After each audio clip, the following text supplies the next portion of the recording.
And we're back for another episode. In this episode we're going to be carrying on the Shadowbringers main story. And as always, hello from Mithrie. So we are here with the Exarch and Elise and Alpha Node. We finished both of their mini stories, so now let's talk to the Crystal Exarch. So the quest is called the Lightwardens. The Crystal Exarch welcomes you back to the Crystarium.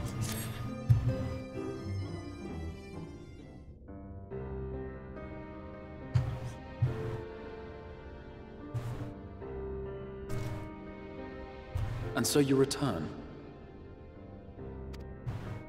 Have you gained a better understanding of the crisis now faced by the First? Yep. Better is not the word I would use. Some lands may have been spared the flood, but the survivors live only to suffer. There seems no end to the horrors inflicted by the Sin Eaters. Indeed. Those abominations are a calamity in their own right. And I can well imagine how hopeless the task of eradicating them must seem to you. But after countless battles and untold sacrifice, we have identified a potential weakness. Sin Eaters are drawn to serve the strongest of their kind, a class of creature we call Lightwardens. And from what we have been able to ascertain, only a handful of these entities exist.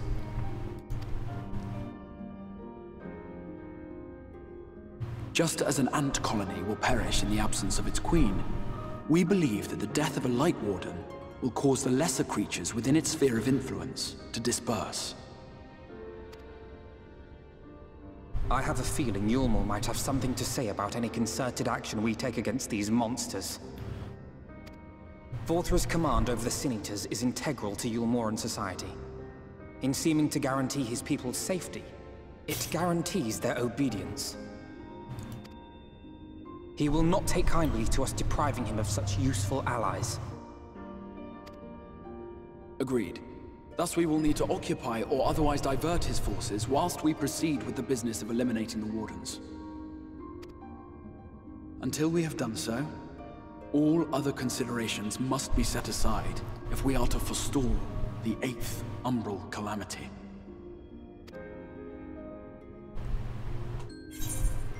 So are you sure that eliminating the Wardens will be enough?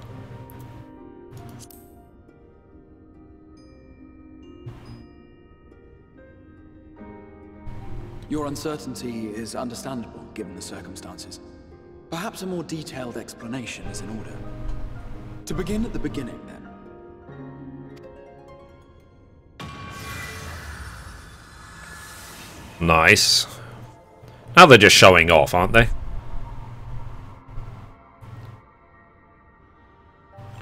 In the ancient past, a single star was divided into 14 worlds. 14. This is the source, your home.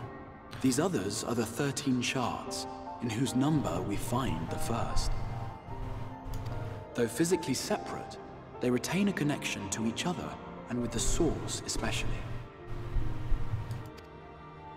Now, let us assume that a given element in one of the shards attains abnormal ascendancy. Just as water will flow from the highest point to the lowest, the excess energy will begin trickling into the source.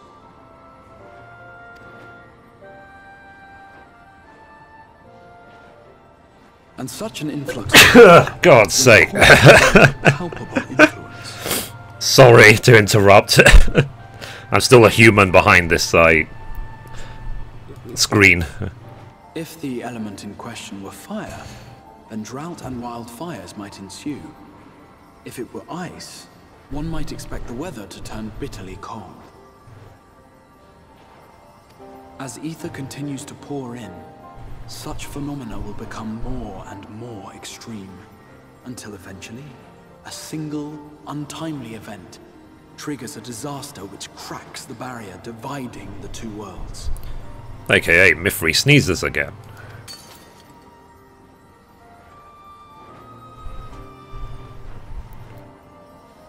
What was once a trickle now becomes a deluge, sweeping the shard along to be rejoined with the source. At the same time, the element which held sway in the shard is unleashed in full.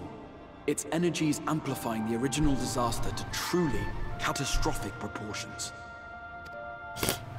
An earthquake thus magnified might strike with enough force to shatter continents. A tidal wave might swell to a size capable of drowning entire nations. These devastating events are what we refer to as umbral calamities. 7 times has a calamity befallen the source. 7 times has a shard been absorbed.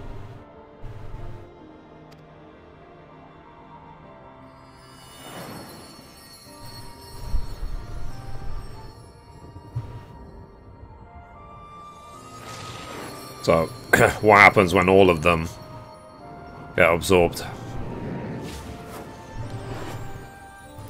Will the source just go?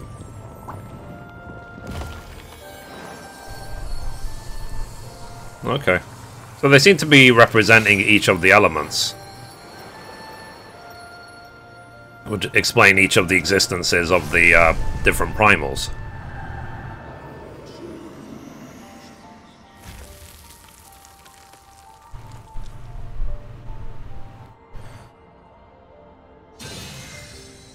At present, the light-drowned realm of the First stands perilously close to meeting the conditions for a rejoining.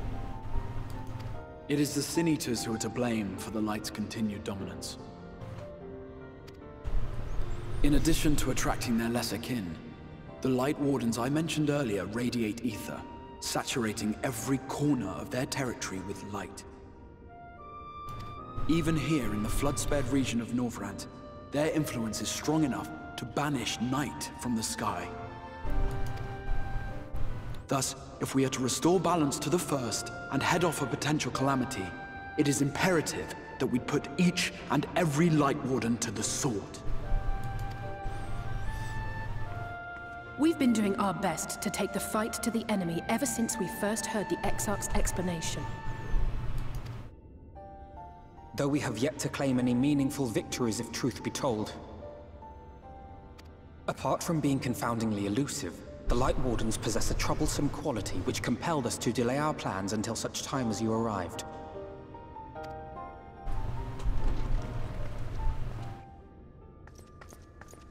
Forgive the interruption, my lord, but Hallminster Switch is requesting reinforcements. They say the Sin Eaters are attacking in force, and the village could soon be overrun.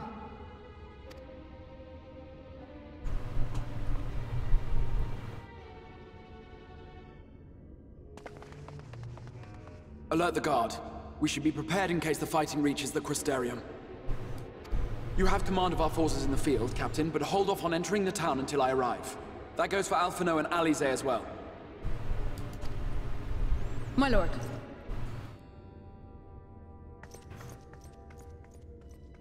Pray, lend us your strength.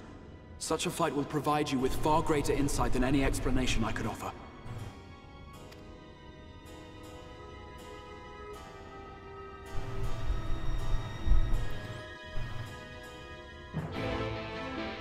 Cool. Okay, so let's talk to him again. So, Hallminster Switch is in the north of Lakeland, so we had best make haste with our preparations. In fact, meet me outside the Crystarium at the crossroads northwest of the Ancestor Gate, and I shall lead you there myself. Cool, so we get to go to the Lakelands now. Right, so we need to go there. So once we get there, we will continue. Okay, so we made it back to Lakeland, which is obviously the first zone we got to just before the Crystarium. So let's talk to the Exarch. So, all set. If we follow the road north, we will arrive at the northern staging point. The village itself lies not far beyond. Quickly now. Okie dokie. Right, so where do we go? Oh wow. Okay, so we're going to tune there if we can on Fort Job, and then we're going to go all the way up there. So once we get there, we will continue. Okay, so we made it all the way to the north of Lakeland. So now let's talk to the Crystal Exarch.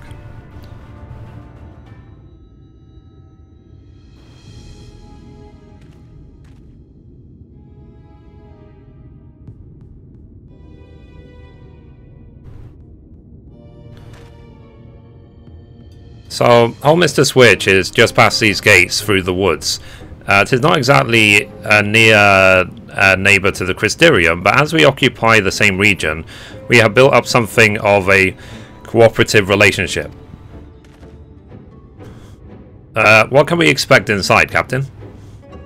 The town is beset by a swarm unlike any we have seen in recent years. We did our best to evacuate the villagers, but as many as half remain. Judging by the number of eaters present, we have good reason to believe that a Lightwarden leads the attack. So how convenient. It seems that we'll have our chance to slay a warden sooner than we expected. One does not simply slay a warden. Has no one told you what happens if you defeat one of those fiends? They hold more light inside them than all of their underlings put together. It can be struck down, aye, but its essence won't dissipate like the weaker kind. Vile aether will billow outwards and envelop the nearest living being. A reckless young swordswoman, perhaps, and turn her into a brand new warden.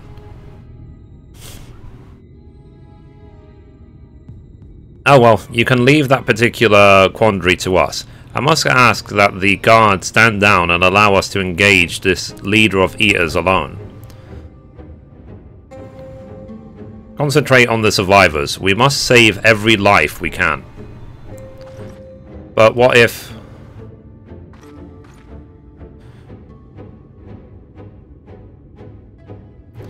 Understood, my lord. As captain of the guard, however, I will not watch you brave such dangers without an escort from our ranks. I insist I go with you. Very well. Then our warden slaying party shall include myself, the Levieurs, Captain Lina, and last but not least, you.